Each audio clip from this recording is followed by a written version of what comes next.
Hi everyone, कैसे हो आप सब। तो चलिए आज मैं आप सबके लिए एक्सप्लेन करने जा रही हूँ फ्लैश सीजन 7 का एपिसोड नंबर 5। तो पिछले एपिसोड में हमने देखा था जहाँ एक तरफ फ्रोस्ट और कैथलीन अब एक दूसरे से अलग हो चुकी थी, तो दूसरी तरफ एंट्री हुई थी एक अनजान मॉन्स्टर की, जो फ्लैश की हड्डी पसली तोड़कर फरार हो गई थी। अब इससे आगे की कहानी हम आज के वीडियो में देखने वाले हैं, जिसकी शुरुआत स्टार लैब में बैरी से होती है, जो अपने हीलिंग पावर से ठीक होकर बार बार उसी मॉन्स्टर की सीसीटीवी फुटेज देख रहा होता है। तब आइरिस भी यही होती है, जो बैरी को कुछ देर घर जाकर आराम करने बोल रही होती है। तभी यहाँ पीछे से सिस्को आता है और इन्हें भी कैथलीन और फ्रोस्ट का अलग रूप दिखाता है, जिसे देखकर कि बैरी और आइरिस दोनों ही दंग हो जाते हैं। तो आइए दूसरी तरफ हम सेसिल को देखते हैं, जो कि बैठकर अपने घर पर ही किसी केस पर काम कर रही होती है। तभी इसे किसी की आहट महसूस होती है और वो सेसिल नाम लेकर पुकार रहा होता है, जिसे सुन सेसिल जब डरी सहमी इधर उधर देख रही होती है। सेसिल देखती है कि इसके सामने एक साया खड़ा है जिसकी आंखें पर्पल है, जिसे देख सेसिल जोर से चीखने चिल्लाने लगती है। तब यहाँ पर मौजूद कांच टूट जाती है और सेसिल के हाथ पर खून होता है। तभी यहाँ पर सेसिल की आवाज सुन जोय आता है, तो यहाँ कुछ भी नहीं होता है। खिड़कियां भी बिल्कुल पहले की तरह ही ठीक होती है और तो और सेसिल के हाथ पर खून का दाग भी नहीं होते हैं। तब यहाँ पर जो है सेसिल को शांत कर सुला देता है, ये बोलकर कि इसने जरूर कोई बुरा सपना देखा होगा। तो इधर स्टार लैब में फ्रोस्ट और कैथलीन अपने टीम मेंबर को एक्सप्लेन कर रही होती है कि कल रात इनकी तबीयत बहुत ही खराब हो गई थी, जिसके कारण कि ये सो गई और जब इनकी नींद खुली तो ये दोनों एक दूसरे से अलग हो चुकी थी। और ये शायद ईवा के रिफ्लेक्टिव मिरर चिप गन की वजह से हुआ है, क्योंकि जब से ईवा ने फ्रोस्ट पर अटैक करी थी उसी दिन से इनकी तबीयत बिगड़ रही थी। अब चूंकि ये दोनों अब एक दूसरे से अलग है, कैथलीन पहले की तरह ही एक साधारण डॉक्टर है और फ्रोस्ट के पास इसकी पावर है। अभी इनकी बातें चल ही रही होती है, तभी इन्हें अपने सैटेलाइट से स्टार लैब के ऊपर आइसोटोपिक सिग्नेचर आने का अलर्ट मिलता है, जिसके बारे में ये लोग सोच ही रहे होते हैं। तभी ऊपर से घायल अवस्था में स्पीड फोर्स नोरा के रूप में गिरती है, जो कि आइरिस की वजह से दोबारा जिंदा हुई थी पिछले एपिसोड में, जहाँ पर सभी इसे फटाफट बेड पर लेटाकर एडमिट कर देते हैं। तब बैरी बोलता है, एक बार तो खो चुका हूँ आपको, अब दोबारा नहीं खो सकता। वहीं अब आगे हमें सीसीपीडी में आइरिस को दिखाया जाता है, जो कि जोय के पास अपने एक आर्टिकल के सिलसिले में आई हुई होती है, जहाँ जोय आइरिस को सेसिल के कल रात वाली नाइटमेयर के बारे में बता रहा होता है। तभी यहाँ पर अचानक से क्रिस्टिन क्रामर नाम की गवर्नेंस म्युनिसिपल लॉजिस्टिक कमीशन की एंट्री होती है, जिसे कि जोय से कुछ जरूरी बातें करनी थी। पर यहाँ पर कैप्टन की बेटी यानी आइरिस को देखकर क्रिस्टिन कुछ नहीं बोलती है और यहाँ से चुपचाप चली जाती है, जोय को कल मिलने बोल। तब आइरिस बस इसे घूर रही होती, क्योंकि क्रिस्टिन का बिहेवियर आइरिस को थोड़ा सा वियर्ड लग रहा था। तो दूसरी तरफ स्टार लैब में सिस्को फायर स्टॉर्म मैट्रिक बना रहा होता है, जिससे प्रोफेसर आइंस्टाइन और रोनी आपस में मर्ज हुआ करते थे, क्योंकि उनके अलग होने पर उनकी फिजिकल हेल्थ खराब होने लगती थी। इसलिए कैथलीन वो याद कर सेम मैट्रिक सिस्को से पहले ही बनवा रही होती है बोलकर, ताकि जल्द से जल्द ये फ्रोस्ट के साथ ही पहले की तरह ही आपस में मर्ज हो जाए, इससे पहले कि इनकी तबीयत भी बिगड़ने लगे। पर यहाँ हम फ्रोस्ट को देखते उसे अपनी ये प्राइवेट और पर्सनल जिंदगी काफी पसंद आ रही होती है। वो दोबारा से कैथलीन के साथ मर्ज नहीं होना चाहती है। तो इधर सेसिल भी जब स्टार लैब आती है, वो अपने नाइटमेयर वाली बात बैरी को बताती है। तभी यहाँ बैरी को इमरजेंसी मैसेज मिलता है, जिसे देख बैरी यहाँ पर सेसिल को स्पीड फोर्स का ध्यान रखने बोल खुद फ्लैश बनकर निकल पड़ता है, जहाँ फ्लैश को सड़क पर दो पुलिस ऑफिसर दिखते हैं, जो कि अपना बंदूक ताने आसमान की तरफ पॉइंट कर रहे होते हैं, वो भी डरते हुए। तब इनकी आंखें पर्पल कलर की होती है और हम व्यूअर्स को दिखाया जाता है इन दोनों ऑफिसर को एक बड़ा सा क्रीचर दिख रहा है, पर फ्लैश जब पीछे मुड़ता है इसे कुछ भी नहीं दिखाई पड़ रहा होता है। अब फ्लैश यहाँ समझ पाता कि आखिर चल क्या रहा है, वो दोनों ऑफिसर डरते हुए यहाँ से भाग निकलते हैं। और अब यहाँ एंट्री होती है एक शख्स की, जो अपने चेहरे पर पर्पल रंग का मास्क लगाए हुए होता है, जिसे देखते ही बड़े ही आसानी से फ्लैश इसके हाथों को पावर डैम्पिंग कप से लॉक कर देता है। तब स्टार लैब से सिस्को फ्लैश को बताता है कि एक जियोथर्मिक आइसोटोप सिग्नेचर, जैसा कि इसने फ्रेंजा यानी उस आदि मानव मॉन्स्टर के वक्त सैटेलाइट ने बताया था, उसी तरह की सेम रीडिंग सैटेलाइट इस वक्त फ्लैश के करीब बता रही है।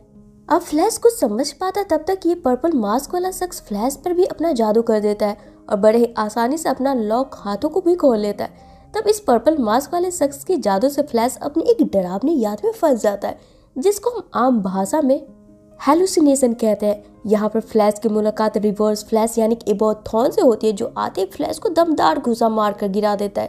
तभी पीछे से सैबिटार भी आ जाता है, जो कि फ्लैश के सीने में खंजर आर पार कर देता है और इसी के साथ फ्लैश अपने हेलुसिनेशन से बाहर आ जाता है, पर इसके सीने पर का जख्म अभी भी मौजूद होता है। वहीं अब आगे बैरी स्टार लैब पहुंचता है, तब फ्लैश टीम इस बात को लेकर काफी दंग होते हैं कि हेलुसिनेशन में तो लोग सिर्फ मेंटली परेशान होते हैं, पर यहाँ पर लगी घाव बैरी के सीने पर अभी भी मौजूद थे। इसका मतलब यह है कि पर्पल मास्क वाला शख्स यानी कि साइक न सिर्फ लोगों को हेलुसिनेशन में भेज सकता है, बल्कि अगर उस वक्त की शख्स की जान चली गई तो वो असल दुनिया में भी मर सकता है। साथ ही आज इसको बताता है जैसा कि आइसोटोप सिग्नेचर सैटेलाइट फ्रेंजा के वक्त बता रही थी, वैसे ही सेम साइक के वक्त भी बता रही थी। इसका मतलब ये है कि ये दोनों किसी तरह आपस में कनेक्टेड है, जिसकी और गहराई से जानकारी निकालने के लिए फ्लैश टीम काम पर लग जाती है। तो दूसरी तरफ आइरिस क्रिस्टीन की पूरी बैकग्राउंड चेक कर उसकी फाइल जोई को देते हुए बोलती है, इस क्रिस्टीन के साथ कुछ तो गड़बड़ जरूर है। वो यहाँ सिर्फ सेंट्रल सिटी में सीसीपीडी में कोई मामूली से काम के लिए नहीं आई है, आपको उससे बात करनी चाहिए। तो इधर अब स्टार लैब में जब फ्रोस्ट सिस्को के साथ बैठी होती है, वहां पर कैथलीन फ्रोस्ट पर चिल्लाते हुए आती है, क्योंकि सिस्को जो फायरस्टॉर्म मैट्रिक इन दोनों को मर्ज करने के लिए बना रहा था, उसमें फ्रोस्ट ने शॉर्ट सर्किट करवा दी थी।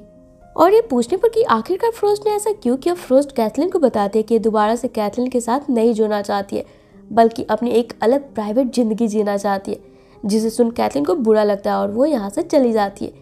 तभी यहाँ पर स्टारलाइट की सैटेलाइट इन्हें साइक की करंट लोकेशन बताती है, जिसे देख इस बार फ्लैश सिस्को फ्रोस्ट अपने सिर पर मेंटल डैम्पर लगाकर निकलते, ताकि साइक इनके माइंड के साथ इस वक्त ना खेल सके। तो इधर अब हम साइक को देखते हैं, जो कि एक पब्लिक बिल्डिंग में लोगों पर अपना जादू कर इन्हें बुरे सपने दिखाकर डरा रहा होता है। तभी यहाँ पर फ्लैश पहले तो इन लोगों को साइक से दूर करता है और फिर ये लोग साइक के सामने आ खड़े होते हैं। तब इन्हें देखकर हंसता हुआ साइक बोलता है, टीम तो अच्छी है पर क्या फायदा, किसी में इतनी हिम्मत नहीं है जो मुझे रोक सकता है। और फिर इतना बोल साइक पहले तो फ्रोस्ट और सिस्को की इनकी बुरे सपने दिखाना शुरू कर देता है, इनके मेंटल डैम्पर लगाने के बावजूद भी, और आखिर में फ्लैश को भी वापस से हेलुसिनेशन में डालकर खुद फरार हो जाता है।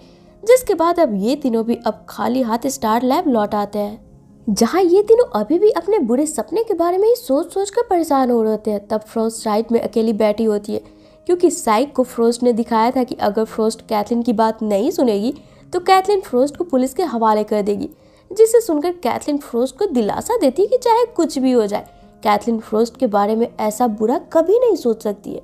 जिसे सुना फ्रोस्ट भी कैथलीन से माफी मांगते हुए इसके साथ मर्ज होने को तैयार हो जाती है। पर फ्रोस्ट कम से कम एक सप्ताह अपनी लाइफ ऐसे ही जीना चाहती है, जिस पर कैथलीन भी अब तैयार हो जाती है। तो उधर अब बैरी भी साइक द्वारा दिखाई बुरी यादों को लेकर काफी परेशान होता है और साथ ही ये सोच रहा होता है कि आखिर इस चीज को कैसे रोका जाए। तभी यहाँ पे सेसिल आती है और बैरी को परेशान देखकर इसे जोश दिलाते हुए बोलती है, पता मैं जब प्रॉब्लम में फंसती हूँ ना, यही सोचती हूँ कि फ्लैश कितना बहादुर है, उसके पास हर प्रॉब्लम की सॉल्यूशन है। इनकी बातें अब यहाँ पर चली रही होती है, तभी सिस्को इन्हें बताता है कि साइक की लोकेशन दोबारा मिल गई है, पर इस बार वो अपना जादू पूरे सिटी में फैला रहा है। जिसे सुन अब कुछ सोचता हुआ बैरी सेसिल को लेकर डिबो वाली चेयर के पास आता है, वो चेयर जो डिबो ने अपनी मेंटल एबिलिटी को बढ़ाने के लिए बनाई थी, जिसके जरिए अब बैरी चाहता है कि सेसिल इस चेयर पर बैठकर इससे अपने माइंड को कनेक्ट कर अपने अंदर मौजूद टेलीपैथी वाली एबिलिटी से फ्लैश के पावर के साथ मर्ज कर फ्लैश के मेमोरी के जरिए करेज वेव से इस पर्पल वेव को खत्म कर दे, जिसके लिए सेसिल भी तैयार हो जाती है, पर काफी नर्वस होती है।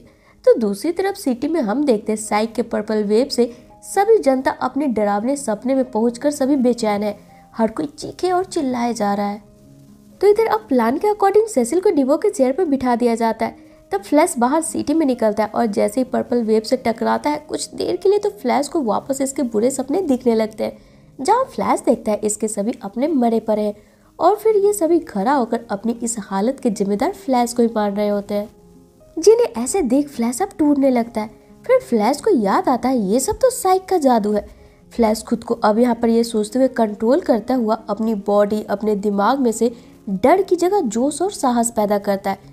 तब फ्लैश की इसी करेज वेव को सेसिल अपने माइंड से कनेक्ट करते हुए इसे बड़ी मात्रा में सिटी की ओर फैलाती है, जिससे कि सभी अब साइक के जादू से बाहर आ जाते हैं और साथ ही इस करेज वेव के कारण साइक भी गायब हो जाता है। और यहाँ पर एक बार फिर से जीत होती है फ्लैश टीम की, जिसकी अगली सुबह सभी स्टार लैब में साइक के गायब होने के बाद फ्रेंजा की लोकेशन ढूंढने में लगे होते हैं, पर इस वक्त इन्हें फ्रेंजा के बारे में कुछ भी पता नहीं चल पाता है। तभी यहाँ अचानक से बैरी की तबीयत बिगड़ने लगती है। तब फौरन ही बैरी अपने क्रायो पॉट में चला जाता है खुद के इलाज के लिए। तो दूसरी तरफ सीसीपीडी में जब जॉय आयरिस के कहने पर डायरेक्ट क्रिस्टिन की फाइल इसे दिखाते हुए आखिर इसका यहाँ असली आने का मकसद क्या ये पूछता है। जवाब में अब क्रिस्टिन अपनी सच्चाई बाहर आते देख जॉय को बताती है। क्रिस्टिन को यहाँ सेंट्रल सिटी एक खास कारण के लिए भेजा गया है। ये किलर फ्रोस्ट नाम के एक मेटा ह्यूमन को गिरफ्तार करने आई है। तो अब एपिसोड के आखिर में स्पीड फोर्स को जब होश आता है वो हड़बड़ी में बैरी को देखने आती है और फिर फ्लैश टीम को बताती है कि इस पर फ्रेंजा और साइक ने मिलकर अटैक करी थी, इसलिए ये घायल है। और स्पीड फोर्स को ऐसा लगता है जैसे फ्रेंजा और साइक भी इसी की तरह है। और इसी के साथ ये एपिसोड यहीं पे ख़त्म हो जाती है। तो फ्रेंड्स, ये थी मेरी आज की वीडियो। अगर आपको पसंद आई हो ना तो इसे लाइक और शेयर करना तो बिल्कुल ना भूले। साथ ही अगर आप मेरे चैनल पर न्यू हो तो इसे ऑल बेल नोटिफिकेशन के साथ सब्सक्राइब भी जरूर कर ले, ताकि मैं इसका जब भी नेक्स्ट पार्ट डालूँ ना आपको उसका नोटिफिकेशन मिल जाए और मुझे आप सबका सपोर्ट। तो चलिए फिर मिलते हैं अपने नेक्स्ट वीडियो में। Till then take care and bye bye.